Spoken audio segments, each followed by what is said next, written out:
ॐ कामना कल्पवृक्षाय वासुदेवाय धीमहि प्रद्युम्नाय निरुद्धाय नमः संकर्षणाय च।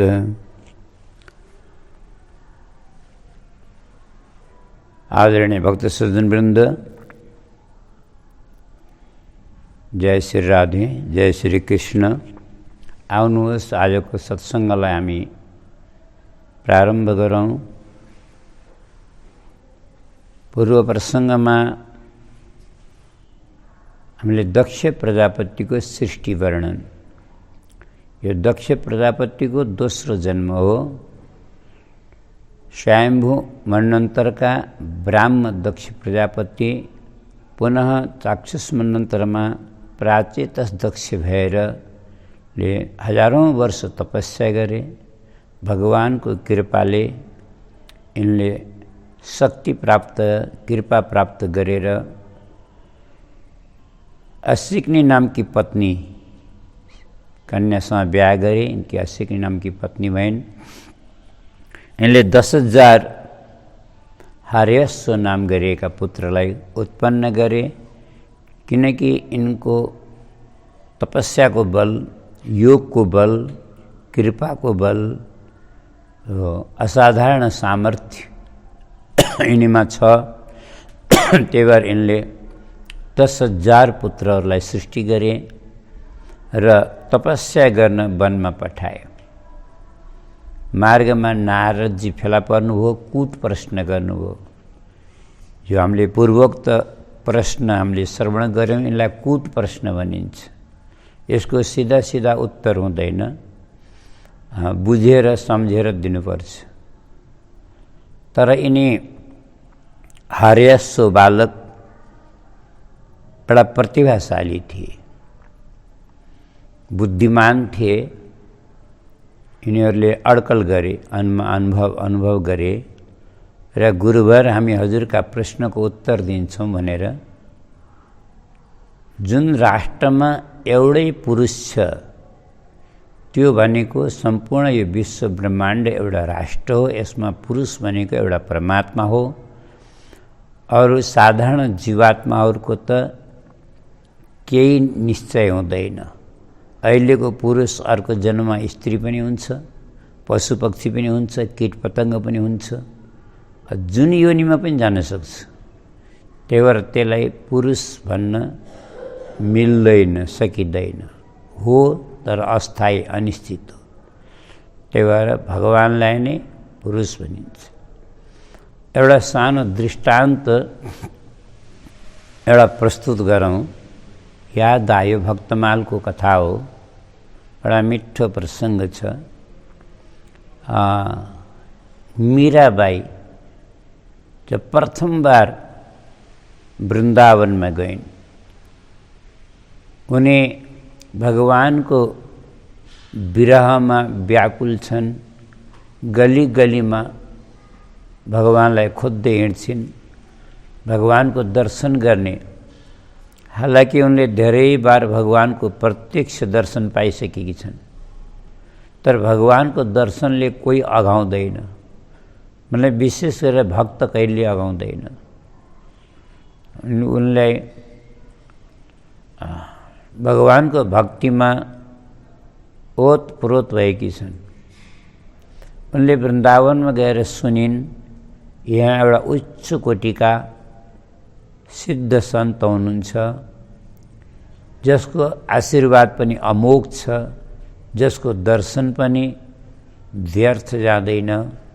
त्यस्ता गुरुवरको दर्शन प्राप्त गरौँ भन्ने इच्छाले उनी खोज्दै खोज्दै खोज्दै त्यो आश्रममा पुगिन्। अब उच्च कोटिका सिद्ध सन्त हुनुहुन्थ्यो, आश्रममा भिडभाड हुनु स्वाभाविक हो। अब उहाँका शिष्य प्रशिष्यहरू पनि प्रशस्त थिए।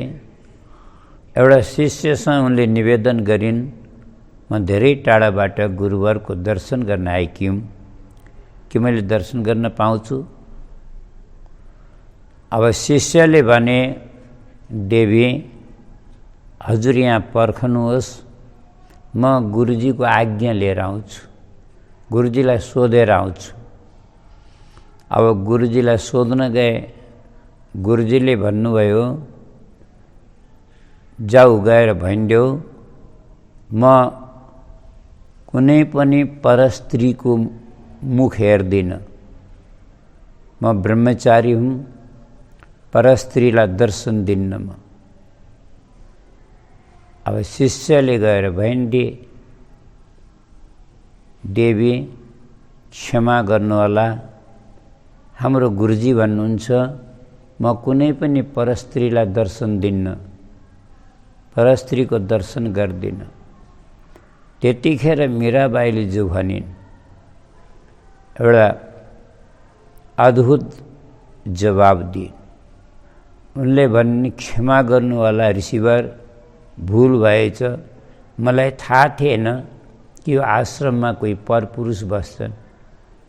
म पनि एउटी राणा खानदानकी बुहारी हुँ, म पनि कोही वेश्या नारी होइन जो परपुरुषको मुख हेर्नको लागि यति टाढाबाट म परपुरुष खोज्दै म यहाँ आएकी कोही वेश्या व्यभिचारिणी पुंसली स्त्री होइन, म राणा खानदानकी बुहारी हुँ। मैले पनि आफ्नो धर्मको, आफ्नो पातिव्रत्यको, आफ्नो सतीत्वको इज्जत गर्न, आदर गर्न जानेकी छु। म त भगवत दर्शनको प्यासले भगवानको कृपा प्राप्त गरेका हामी जस्ता प्यासाहरूलाई भगवतको दिव्य अमृतमय दर्शन गराउन सक्ने सामर्थ्य सक्षम भएका एउटा सद्गुरुको खोजीमा आएकी हुँ। मैले त यहाँ सन्त महात्मा छन् भन्ने सुनेर आएकी थिएँ, मलाई के थाहा यहाँभित्र परपुरुष छन् भन्ने। मैले त एउटा कुरा सुनेकी थिएँ, सायद गलत रहेछ, वृन्दावनमा त पुरुष भनेको एउटा कृष्ण मात्रै छन्, बाँकी त जति छन् सबै गोपी हुन्। अब यो कुरा बुझ्न त अलिक गाह्रो छ। सबै गोपी हुन् भन्दा के अर्थ लगाउने? कि बाबाजीहरू महात्माहरू पनि सबै गोपी हुन् त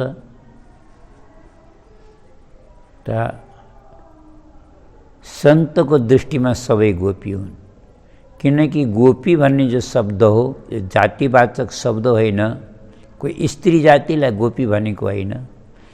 जसले आफ्ना इन्द्रियहरूले ब्रह्मरसको पान गर्छन् तिनलाई गोपी भनेको।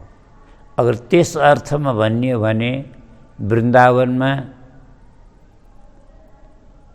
सबै गोपी छन्, किनकि सबैले आफ्ना इन्द्रियद्वारा ब्रह्मरसको पान गर्नको लागि नै वृन्दावन वास गरेका छन्। आजको वृन्दावन जस्तो सुकै होस्, परन्तु इतिहास फर्काएर हेर्नु, वृन्दावनमा उही व्यक्ति जान्छ जो भगवान श्रीकृष्णका दर्शनको तीव्र लालसा राख्दछ, उत्कट इच्छा राख्दछ। जो भगवानका अनन्य प्रेमी भक्त छन् ती मात्र वृन्दावन वास गर्छ। वृन्दावन वास गर्नुको अर्थ नै भगवत प्राप्तिको लागि हो, कृष्ण दर्शनको लागि।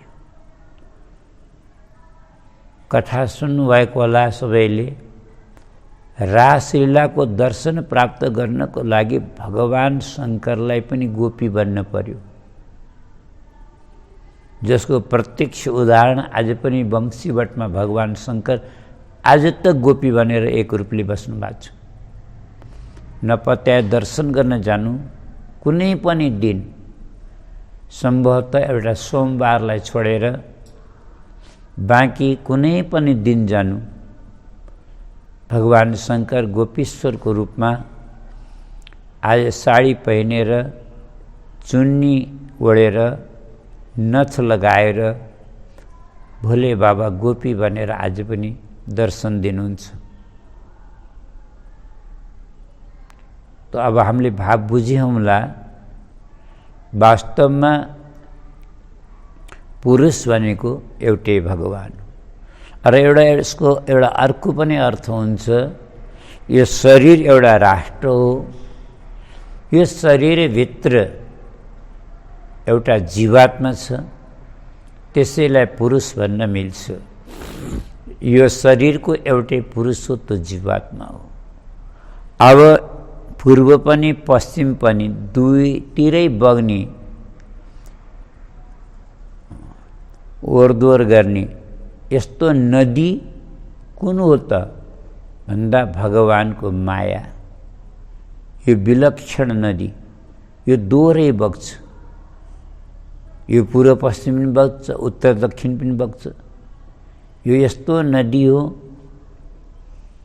अब हेरौँ न, यो संसारमा एकतिरबाट प्राणीहरूको न जन्मन खाली छ, अर्कोतिरबाट हेर्दा न मर्न खाली छ।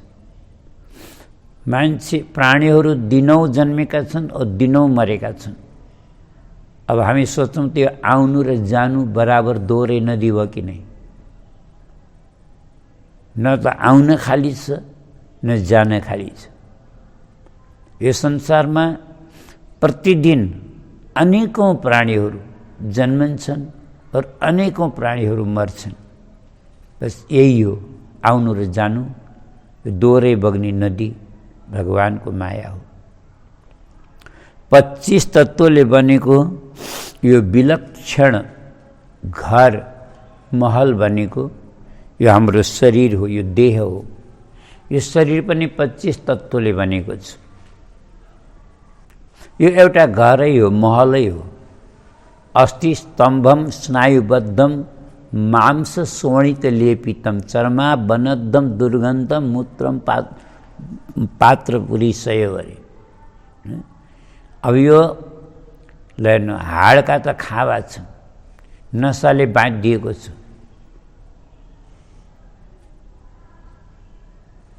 मासुले लेपन लगाएको छ, छालाले छाएको छ। अब हेर्ने भने शरीर एउटा घर होइन त? यो 25 तत्त्वले बनेको विलक्षण अद्भुत घर यो शरीर हो। अनि जसको धार कहिल्यै कुणिँदैन, अनादिकालबाट चलेको चलै छ, त्यस्तो धारवाला, कहिले कुण्ठित नहुने धारवाला छुरा भनेको, चक्र भनेको यो कालचक्र हो। यसको धार कहिल्यै कुण्ठित हुँदैन। अनादिकालबाट संसारको संहार गरेको छ, गरेको गरै छ। एक प्रकारले महाप्रलय त जहिले होला उहिले होला, परन्तु कालले त आफ्नो काम अहिले पनि गरिरह नि। यसले त संहार दिनकै गरेकै छ। ठिक छ, दिन नपुगेकालाई नगरे होला, पर दिन पुगेकालाई त गरिरहेको छ। त्यही भएर यो कालचक्र नै कहिले कुण्ठित नहुने धारवाला छुरा हो। अनि त्यो बिल कुन हो जहाँ प्राणी जान सक्छन्, फर्केर आउन सक्दैनन्? त्यो बिल भनेको मुक्ति रूपी बिल, मोक्ष रूपी बिल। मनुष्यले पुरुषार्थ गरेर, साधना गरेर, भगवानको भजन गरेर, भक्ति गरेर मुक्ति प्राप्त गर्न सक्छ। पर एक बार मुक्त भएको जीव दोबारा फर्केर संसारमा आउँदैन। किनकि यत गत्वा न निवर्तेत तद्धाम परमम मम भन्नुहुन्छ भगवान। एक बार मेरो धाममा गएको जीव दोबारा फर्केर संसारमा आउँदैन। त्यो धाम हो मेरो। त्यही भएर त्यो मुक्ति रूपी बिललाई नै फर्केर आउन नसक्ने बिल भनेको।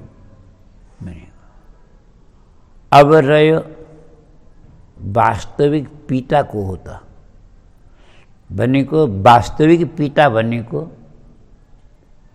हाम्रो धर्मशास्त्र हो। कसरी? पिताको अर्थ हुन्छ पाति रक्षति इति पिता, जसले वास्तविक रक्षा गर्न सक्छन् ती पिता हुन्। अब हामीलाई जन्म दिनेवाला जो पिता हुन्, अथवा हामी पनि कसैका पिता हौँ, हामीले आफ्नो सन्तानको के वास्तविक रक्षा गर्न सक्छौँ? अथवा हामीलाई जन्म दिनेवाला मातापिताले हाम्रो वास्तविक रक्षा गर्न सक्छन्? नै, किनकि हामी स्वयं आफ्नो रक्षा गर्न सक्दैनौँ भने अनि भयभीत प्राणीको रक्षा हामी कसरी गर्न सक्छौँ? कालको भयबाट हामी बचाउन कसरी सक्छौँ? आत्माको पतनबाट हामीले कसरी बचाउन सक्छौँ? वास्तवमा आत्मपतनबाट बचाउने यिनै धर्मशास्त्र हुन्। मान्छेले धर्मशास्त्रको अध्ययन गर्छ, वचनलाई पालन गर्छ भने त्यसले आत्माको पतनबाट बच्छ, त्यसले भगवानको धामको प्राप्ति गर्छ। वास्तविक आत्माको पतनदेखि बचाउने, आत्माको रक्षा गर्ने, हाम्रो धर्मको रक्षा गर्ने, हाम्रो अस्तित्वको रक्षा गर्ने यिनै धर्मशास्त्र हो। अनि शास्त्रको आज्ञा के हो त? तपस्या गरेर सृष्टि गर्ने या मुक्ति प्राप्त गर्ने? का वास्तविक आज्ञा त मुक्ति प्राप्त गर्ने। किन? सबै पुंसां परो धर्म यतो भक्ति रदोक्षजे। वास्तविक जीवनको लक्ष्य भनेको भगवानको भक्ति अथवा मुक्ति हो, न कि संसारको विषय बन्धन। त फेरि तिमी किन सृष्टिको चक्करमा परेका छौ त? किम सत्कर्म वीर्भवेत्, यी असत्कर्मले के लाभ? सब असत्कर्म। नारदजीले यस्तो पट्टी पढाइदिनु भयो। बिचरा यी त नारदजीको परिक्रमा गरेर प्रणाम गरेर निवृत्ति परायण भए। नैष्ठिक ब्रह्मचर्यमा रहेर जीवनभर भजन गर्ने निर्णय गरे, फर्केरै आएनन्। दोबारा दक्ष प्रजापतिले यो कुरा थाहा पाए, मेरा 10,000 पुत्रलाई नारदजीले बाबाजी बनाइदिए, फर्केर आएनन्। फेरि सबलास नाम गरेका 1,000 पुत्रलाई जन्म दिए। उनी पनि तपस्या गर्नको लागि नारायण सरोवरमा गए। बडा सुन्दर मन्त्र जप गरे। ओम नमो नारायणाय पुरुषाय महात्मने विशुद्ध सत्वधिष्णाय महाहंसाय धीमहि।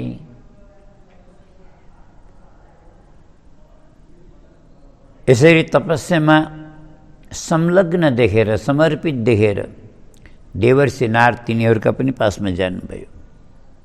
तिनीहरूलाई पनि त्यस्तै कुट प्रश्न गर्नुभयो। तिनीहरू पनि प्रतिभाशाली थिए। तिनीहरूलाई पनि नारदजीका कुट प्रश्न अत्यन्त राम्रो लाग्यो। उनी पनि फर्केर आएनन्, निवृत्ति परायण भए। अच्छा, यही कथापछि न आज तक संसारमा के भन्छन् थाहा? एउटा उखान बन्यो, एउटा परम्परा प्रचलन बन्यो। कोही दाजु हराएको छ भने दाजुलाई खोज्न भाइ नजानु भन्छन्, अथवा भाइलाई खोज्नलाई दाजु नजानु, नत्र फर्केर आउँदैन भन्छन्। किनकि यहाँ हरेश्वरलाई खोज्न र तपस्या गर्न सबलासु गएका, सबलासु पनि फर्केर आएनन्, ऊ चाहिँ तपस्या गर्न लाए। अब दक्ष प्रजापतिले जब यो कुरा थाहा पाए त धेरै रिसाए। उनले सोचे देवर्षि नारद कतै फेला परे भने मैले तिनको तुम्डी सुम्डी सब फोडिदिन्छु, त्यो बिना सिँडा धुलो पिठो बनाइदिन्छु। पर नारदजीले के सोच्नुभयो? जसका 11,000 सन्तान सन्त भए, महात्मा भए, भजनानन्दी निवृत्ति परायण भए, अब त तिनका पिताको बुद्धि पनि शुद्ध भयो होला, अवश्यमेव दृष्टि परिवर्तन भयो होला।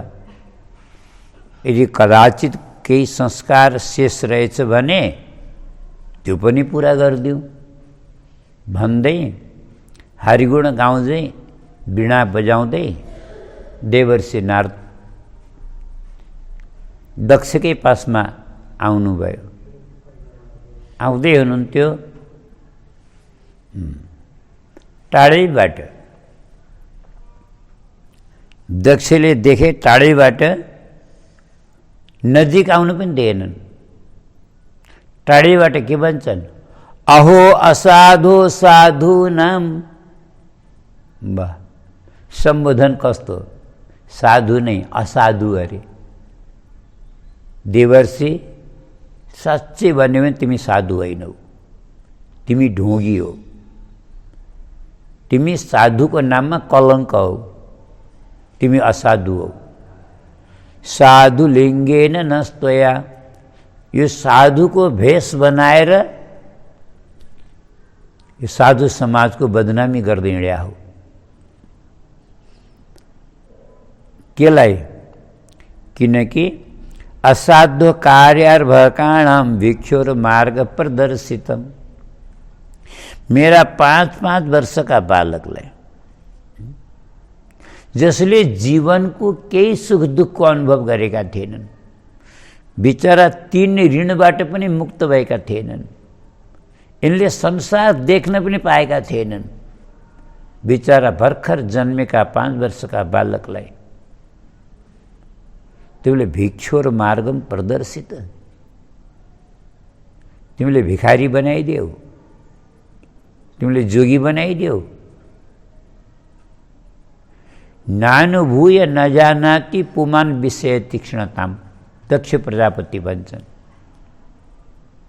हेर, जसले विषयको कटुता, जसले विषयको तिक्तता, तीक्ष्णताको तितो अनुभव गरेको छैन, त वास्तवमा त्यो अनुभवी पूर्ण विरक्त हुनै सक्दैन, त्यो महात्मा बन्न सक्दैन। अर्को कुरा, जसले 3 ऋणलाई नतिरिकन जोगी बन्छ, त्यो कसरी मुक्त हुन्छ?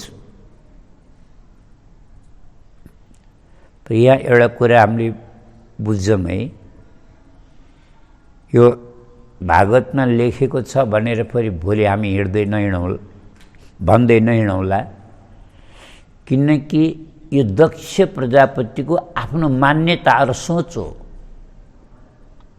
3 ऋण उसका शिरमा हुन्छन्, 3 ऋण उसले चुकाउनु पर्छ जो गृहस्थीमा प्रवेश गरेको छ।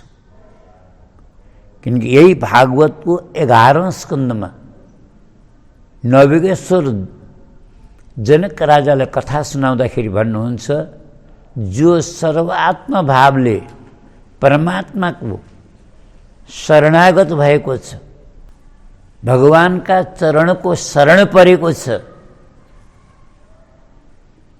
याद राख्नुहोला, त्यो व्यक्तिका जिन्दगीमा कोही पनि ऋण शेष रहँदैन। जो भगवानको शरणागत भयो, शरण पर्यो, सम्झनु त्यसले सब ऋण तिर्यो, त्यो ऋणबाट मुक्त भयो। देखावटी शरणागत भएको छ भने त्यो अलग कुरा हो है, किनकि आजभोलि त शरणागत पनि कोही स्वार्थको लागि हुन्छन्, कोही देखादेखि हुन्छन्, कोही अर्काका करले हुन्छन्, कोही बाध्यताले हुन्छन्, कोही लालचले हुन्छन्। ती देखावटी गर्नेले पनि आंशिक फल त प्राप्त गर्ला, तर पूर्ण फल प्राप्त गर्नमा सन्देह हुन्छ। नत्र शुद्ध पवित्र मनले वास्तवमा भगवानको भक्ति और कृपा प्राप्त गर्नलाई यदि भगवानको शरणमा पर्छ भने भगवान भन्नुहुन्छ, त्यो मेरो अत्यन्त प्रिय भक्त हो। त्यसका जीवनमा कोही ऋण शेष रहँदैन,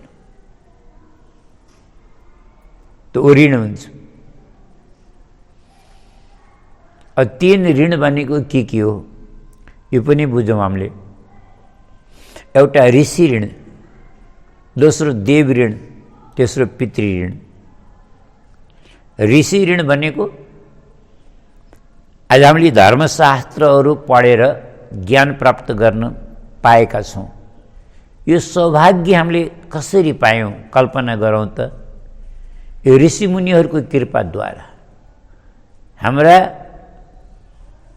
पूर्वज जो ऋषिमुनिहरू थिए उनले यिनी धर्मशास्त्रहरूको रचना नगरिदिएको भए, यिनी धर्मशास्त्रहरू नबनाइदिएको भए आज हामी पशु जस्ता हुने थियौँ, मूर्ख र अज्ञानी हुने थियौँ। हामीलाई न आत्मा परमात्माको ज्ञान हुन्थ्यो, न सत असतको ज्ञान हुन्थ्यो, न शरीरको नश्वरताको थाहा हुन्थ्यो। हामी पशु जस्ता हुने थियौँ। त्यही भएर जुन ऋषिमुनिहरूले हामीलाई यो ज्ञान त्यो परम्परा दिएर गए, ती ऋषिमुनिहरूका आज हामी ऋणी छौँ। यो ऋण तिर्ने एउटै उपाय हो। 25 वर्ष तक ब्रह्मचर्यमा रहेर विद्याध्ययन गरेर गुरुकुलमा गुरुको सेवा गरेर यिनी वेद शास्त्र धर्मशास्त्रको आदर और सम्मान गरेर हामीले ज्ञानार्जन गर्नुपर्छ, ज्ञान प्राप्त गर्नुपर्छ। शास्त्र पढेर ऋषि ऋण तिरिन्छ। दोस्रो पितृ ऋण। यो पितृ परम्पराबाट यो शरीर हामीलाई देह प्राप्त भयो त हामीले पनि यो वंश परम्परालाई टुट्न नदिने, अगाडि बढाउने एउटा पुत्र जन्म दिएर, त्यो पनि सत्पुत्र। पुत्र दिएर मात्रै हुँदैन, पुत्रलाई संस्कार पनि दिनुपर्छ। शिक्षा त सबले दिन्छन्, परन्तु उदरपूर्तिको शिक्षा, स्वार्थपूर्तिको शिक्षा, त्यो शिक्षाले ऋण तिरिँदैन।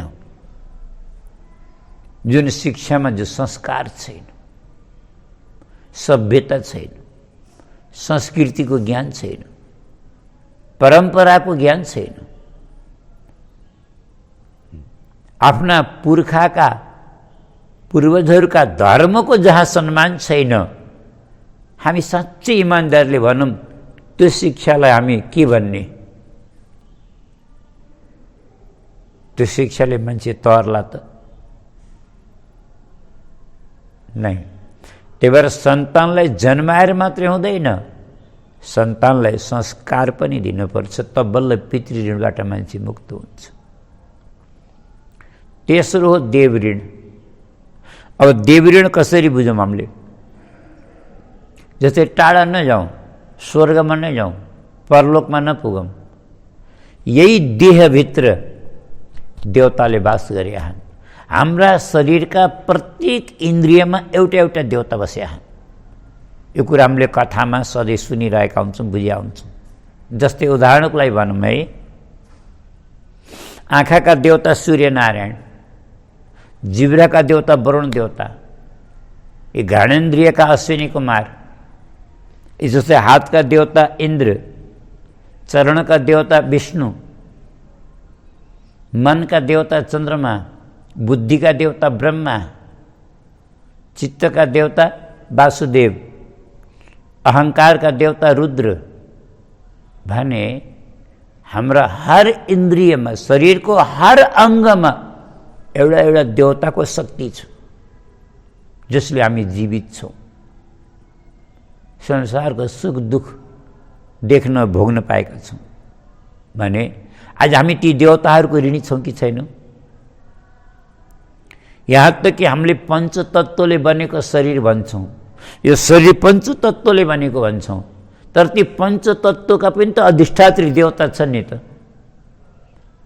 पृथ्वीका अधिष्ठात्री देवता, जलका अधिष्ठात्री देवता, आकाशका अधिष्ठात्री देवता, वायुका अधिष्ठात्री देवता, यी सबै पञ्चतत्त्वकै नै अधिष्ठात्री देवता छन्। ती अधिष्ठात्री देवताले त्यो पञ्चतत्त्व छोडिदिने हो भने त त्यो पञ्चतत्त्व त कामै लाग्दैन। जस्तै यो शरीरबाट आत्मा निस्केर गएपछि शरीर के काम लाग्छ? जलाउनु बाहेक। त्यही भएर हामी ती सबै देवताका, हामी सबै देवी देवताका ऋणी छौँ। त्यो भएर यज्ञ गरेर समय समयमा यज्ञ गरेर यज्ञमा भाग लिएर सहभागी भएर हामीले ती देवताको ऋण चुकाउनु पर्छ। यी 3 ऋण भनेको। अब 5 वर्षको बच्चाले बिचरा कहाँबाट ऋण चुकाउने हो? तिमीले ऋण चुकाउनु पनि नदिकन नारद मेरा बालकलाई जोगी बनायो, महात्मा बनायो, म तिमीलाई श्राप दिन्छु। तिमी एक जग्गा कहिल्यै पनि स्थिर भएर शान्त भएर बस्न पाउने छैनौ। तिमी भट्केका भट्के हुनेछौ। माने एक मुहूर्त पनि एक ठाउँ बस्ने छैनौ। नारदजीले भने बहुत बढिया, ठिकै छ, त्यसो भए त तिम्रा श्रापले म हिँडिरहन्छु। एक ठाउँ बसेर धेरै चेलाचेली हुने पनि थिएनन्, अब त चेलाचेली पनि धेरै बनाउँछु, संसारमा भ्रमण पनि धेरै गर्छु। धन्य हो साधुको साधुता, श्रापलाई पनि वरदान मानेर स्वीकार गर्नुभयो। बलि भक्तवत्सल भगवानको